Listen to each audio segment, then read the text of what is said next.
Hari ini kita akan belajar kebenaran firman Allah yang saya ambil di dalam kitab 2 Tawarikh pasal 7. 2 Tawarikh pasal 7. Kita baca di ayat yang ke-13 sampai dengan ayat yang ke-16. 2 Tawarikh pasal 7 ayat 12 sampai dengan ayat yang ke-16. Demikian firman Allah. Kemudian Tuhan menampakkan diri kepada Salomo pada malam hari dan berfirman kepadanya, "Telah kudengar doamu dan telah kupilih tempat ini bagiku sebagai rumah persembahan. Bila mana aku menutup langit sehingga tidak ada hujan, dan bila mana aku menyuruh belalang memakan habis hasil bumi, dan bila mana aku melepaskan penyakit sampar di antara umatku, dan umatku yang atasnya namaku disebut merendahkan diri, berdoa dan mencari wajahku, lalu berbalik dari jalan-jalannya yang jahat, maka aku akan mendengar dari surga dan mengampuni dosa mereka serta memulihkan negeri mereka. Sekarang mataku terbuka dan telingaku menaruh perhatian kepada doa dari tempat ini. Sekarang telah kupilih kuduskan rumah ini, supaya namaku tinggal di situ untuk selama-lamanya. Maka mataku dan hatiku akan ada di situ sepanjang masa." Puji Tuhan. Tema khotbah hari ini, pemulihan dari Tuhan. Sekali lagi, pemulihan dari Tuhan. Kalau kita melihat firman Allah hari ini, satu waktu ketika Sulaiman telah menyelesaikan pembangunan bait Allah yang dibangun kurang lebih 7 tahun, maka di saat Salomo telah selesai membangun rumah Allah, maka Salomo mempersembahkan korbannya kepada Tuhan di dalam pentabisan rumah Tuhan. Dan ketika Tuhan berkenan menerima korban Salomo, maka Tuhan menampakkan diri kepada Salomo, kemudian berfirman kepada Salomo, "Telah kudengar doamu dan telah kupilih tempat ini bagiku sebagai rumah persembahan. Bila mana aku menutup langit sehingga tidak ada hujan, dan bila mana aku menyuruh belalang memakan habis hasil bumi, dan bila mana aku melepaskan penyakit sampar di antara umatku, dan umatku yang atasnya namaku disebut merendahkan diri, berdoa dan mencari wajahku, lalu berbalik dari jalan-jalannya yang jahat, maka aku akan mendengar dari surga dan mengampuni dosa mereka serta memulihkan negeri mereka." Saudara yang dikasihi oleh Tuhan kita Yesus Kristus, Tuhan berfirman kepada Sulaiman bahwa Tuhan berkenan kepada pembangunan rumah Tuhan yang dibangun oleh Sulaiman. Bahkan Tuhan mendengar doa Sulaiman dan menjadikan rumahnya sebagai tempat mempersembahkan korban setiap saat kepada Tuhan.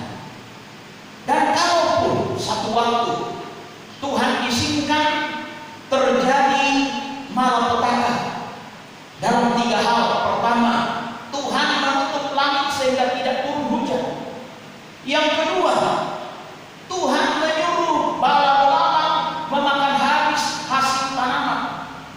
Dan yang terakhir, Tuhan melepaskan penyakit sampar menimpa umat Tuhan. Ada janji firman Tuhan bahwa Tuhan yang mengizinkan malapetaka menimpa bangsa Israel. Jadi Tuhan di ayat berikutnya bahwa Tuhan akan memulihkan keadaan yang sedang menimpa orang Israel. Dikatakan di sini, umatku yang atasnya namaku disebut. Saudara, kita sekarang sedang berada situasi di mana kita tahu bersama Tuhan mengizinkan malapetaka menimpa dunia ini, termasuk apa yang menimpa bangsa kita. Penyebaran virus corona atau pandemi corona COVID-19. Saudara yang dikasihi Tuhan, bukan hanya bangsa kita yang sedang mengalami masalah, tetapi seluruh dunia, hampir semua bangsa di dunia ini mengalami masalah yang sama. Dan saudara yang dikasihi oleh Tuhan, kita melihat ada janji Tuhan secara khusus diperuntukkan kepada umat Tuhan. Betapa pentingnya peranan orang percaya kepada Tuhan Yesus. Saat dikatakan di dalam ayat ini, umatku yang atasnya namaku disebut. Ketika kita umat Tuhan menyadari bahwa apa yang Tuhan rancang, malapetaka yang Tuhan izinkan terjadi ini, kita sadar bahwa sebagai umat Tuhan kita punya peranan yang sangat penting, sangat besar. Kenapa? Karena nama Tuhan ada di atas hidup kita. Berarti otoritas Tuhan ada di atas hidup kita. Ketika Tuhan Yesus mati di atas kayu salib, firman Allah katakan Bapa meninggikan anaknya sehingga menganugerahkan nama di atas segala nama, sehingga segala kuasa yang ada di langit, di bumi maupun di bawah bumi takut di dalam nama Yesus. Dengan kata lain, kalau kita mau melihat bahwa malapetaka yang Tuhan izinkan terjadi ini, dan umat Tuhan sadar bahwa nama Tuhan ada di atas hidup kita, ada otoritas Tuhan di atas hidup kita. Dengan kata lain, bahwa Tuhan akan mempedulikan, memperhatikan orang benar, terutama orang yang percaya yang namanya, ya, nama Tuhan ada di atasnya. Di mana janji Tuhan bahwa ketika kita merendahkan diri, berdoa, mencari wajah Tuhan, dan berbalik dari jalan-jalan kita yang jahat, maka Tuhan akan mendengar dari surga, mengampuni dosa, dan memulihkan negeri kita ini. Karena itu, mari lewat kebenaran firman Tuhan, sebagai orang percaya, kita harus menyikapi peristiwa ini dengan sikap hati yang benar kepada Tuhan. Kita tidak boleh tawar hati, kita tidak boleh lemah, kita tidak boleh pesimis karena melihat tekanan, melihat masalah yang datang. Tetapi kita harus bertindak. Tindakan yang pertama yang Tuhan inginkan kita lakukan, Tuhan mau kita merendahkan diri. Alkitab berkata, Allah melawan orang sombong atau orang congkak, tetapi mengasihani orang yang rendah hati. Firman Allah juga berkata, tunduklah kepada Allah, lawanlah iblis, maka dia akan lari daripadamu. Saudara, dunia mungkin hanya melihat secara kasat mata peristiwa yang terjadi disebabkan oleh virus yang bernama corona. Tetapi di balik semua ini, tahukah saudara bahwa ada pekerjaan kuasa kegelapan, ada kekuatan setan di balik peristiwa ini. Kalau kita melihat nubuatan tentang tanda-tanda kedatangan Kristus pada kali yang kedua di dalam kitab Wahyu pasal 6 ayat 7 dan 8, di situ diceritakan bahwa dari 4 kuda yang dilepaskan dari satu meterai ke meterai berikutnya, secara khusus di meterai yang keempat dijelaskan di situ bahwa ya ketika anak domba membuka meterai yang keempat,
Kita melihat bagaimana perang ya di Vietnam, perang Korea, ya saudara yang dikasihi Tuhan, perang di Timur Tengah, dan peperangan yang terjadi di sana sini.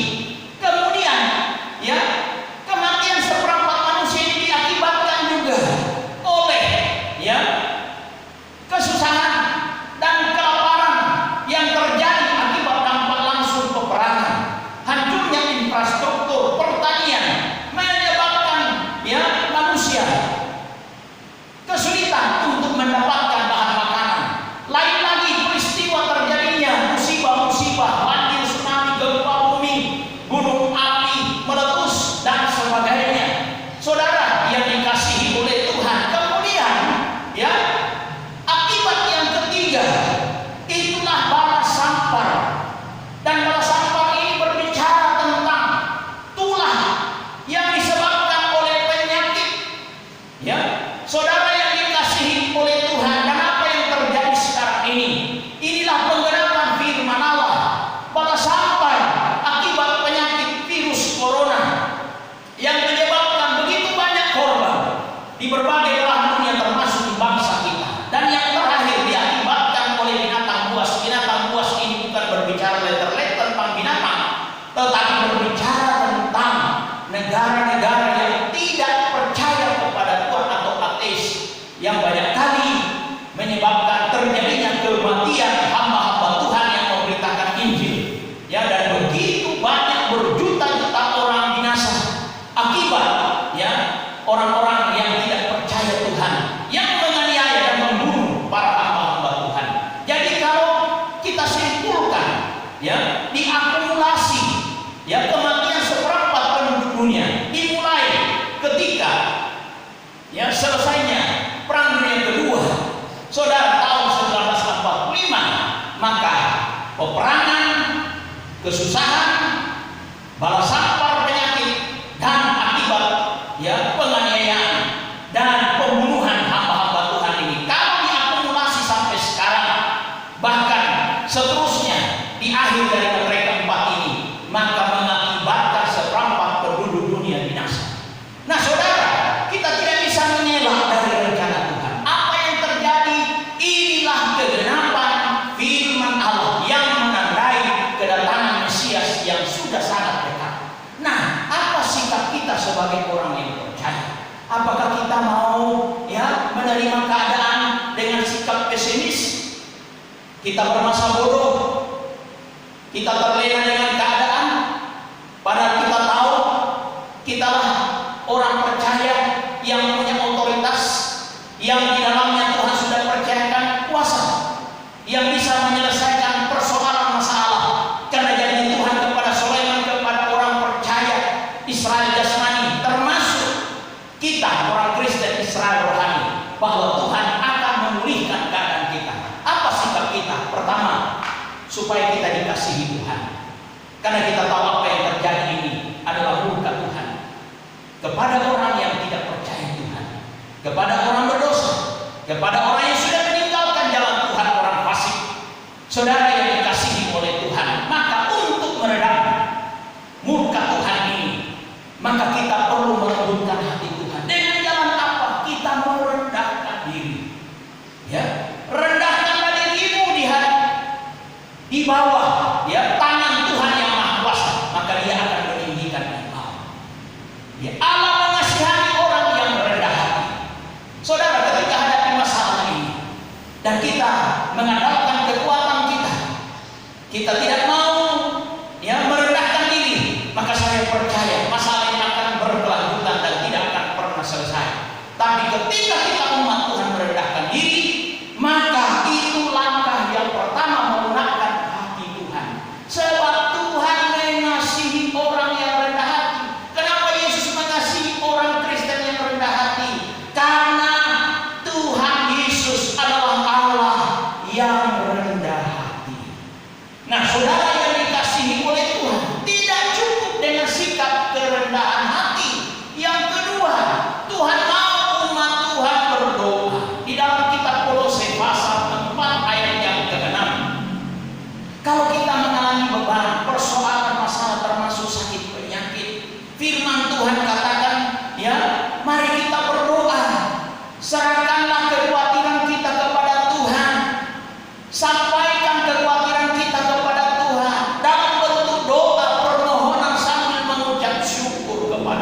ketidaksetiaan mereka kepada Tuhan di negeri Babel.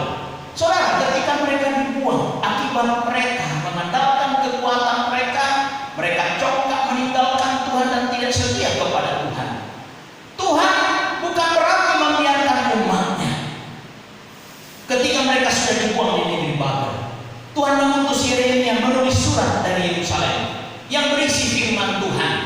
Di dalam Yeremia 29 ayat yang ke-7, perintah Tuhan kepada orang-orang Israel yang dibuang ini. Katakan apa? Usahakanlah kesejahteraan kota di mana kamu berada, karena kesejahteraannya adalah juga kesejahteraanmu. Saudara, bagaimana manusia yang sudah kehilangan ketenangan hidup, sejahtera akibat sampar atau virus corona ini? Saudara, tidak ada jalan lain, kita harus bertindak. Saudara yang dikasihi Tuhan, dengan kata di sini kita melihat bagaimana pentingnya orang Israel di mata Tuhan. Walaupun mereka tadinya memberontak, tidak taat, dan akibatnya mereka harus menerima disiplin Tuhan. Mereka dikalahkan oleh bangsa yang tidak kenal Tuhan untuk mengajar mereka merendahkan diri. Tapi ada maksud Tuhan, karena mereka tetap punya peranan di Babilonia. Kenapa? Orang Babel tidak akan pernah merasakan sejahtera kalau mereka tidak berusaha untuk apa? Menciptakan damai sejahtera itu. Nah, saudara, bagaimana caranya menciptakan, mengembalikan sejahtera yang hilang? Ya, di tengah negeri Babel ini, maka peranan orang Israel sangat penting. Itulah sebabnya Tuhan menyampaikan nasihatnya melalui Nabi Yeremia kepada orang Israel. Tuhan katakan kepada orang Israel, ya, aku sangat mengetahui rancangan-rancangan apa yang ada padaku mengenai kamu, yaitu rancangan, ya, untuk kebaikan, bukan rancangan kecelakaan, untuk memberikan kepadamu masa depan yang penuh dengan harapan. Kalau kita melihat apa yang dialami orang Israel secara fisik, mereka sedang mengalami kecelakaan, mereka sedang mengalami musibah, bukan kebaikan yang sebenarnya mereka terima, tetapi teguran Tuhan, penghukuman Tuhan kepada mereka.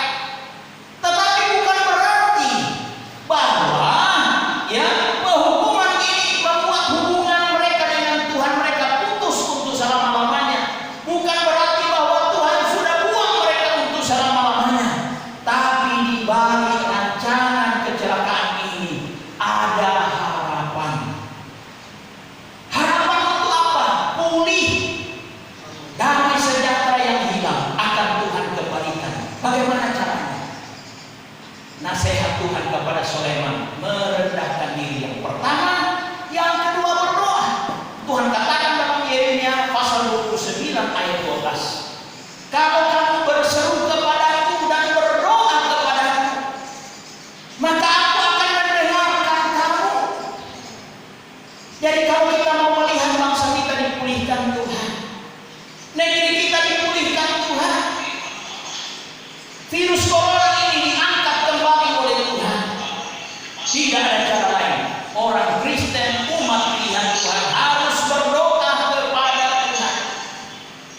Dan terbukti orang-orang keuangan yang tadi memberontak tidak taat kepada Tuhan. Siapa tidak kenal Daniel, Sadrak, Mesak, Abednego, ya, yang akhirnya menjadi orang-orang yang peka dengan maksud Tuhan. Akhirnya orang-orang ini melalui proses yang panjang di Babilonia. Saudara yang dikasihi Tuhan, mengambil sikap yang tepat melalui tekanan-tekanan yang datang berikutnya di Babilonia, melalui cobaan-cobaan yang datang. Akhirnya mereka datang merendahkan diri, mereka berdoa kepada Tuhan, dan terbukti bagaimana